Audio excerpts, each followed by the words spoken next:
법무부 검찰과거사위원회가 오늘 오후 김학의 전 법무부 차관의 성범죄 의혹과 과거 검경 수사에 대한 최종 결론을 발표합니다. JTBC 취재 결과 대검 진상조사단은 당시 검찰이 명백하게 봐주기 수사를 했다며 5가지 관련 의혹에 대한 결론을 보고서에 만장일치로 담은 것으로 파악됐습니다. 박병영 기자가 보도합니다.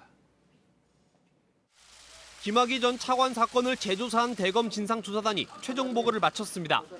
지난해 11월 부실조사 논란으로 한 차례 재배당된 지 6개월 동안 조사한 결과입니다. 보고서는 검경 수사 외압 의혹과 별장 성접대 의혹의 실체 등 5가지 쟁점을 중심으로 정리됐습니다. 소속 팀원 6명이 해당 결론에 만장일치로 합의한 것으로 전해집니다.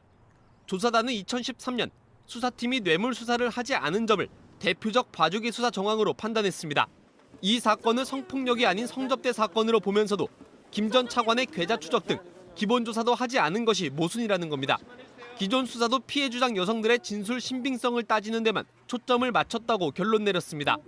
조사단 관계자는 당시 검찰이 피해 주장 여성들에게 마치 김학의 변호인처럼 신문한 대목들이 많다며 검찰 수사단이 성범죄 피해 주장에 대한 진상을 밝혀야 한다고 말했습니다. 조사단은 김 전 차관 외에도 윤중천 씨에게 접대를 받은 의혹이 제기된 법조인들에 대한 철저한 수사도 촉구했습니다. 6년 전 수사 당시 관련 단서가 많았는데도 수사는커녕 감찰도 이뤄지지 않은 점을 문제 삼은 겁니다. 검찰 과거사위는 조사단의 최종 보고서에 대한 결론을 오늘 발표할 예정입니다. JTBC 박병현입니다.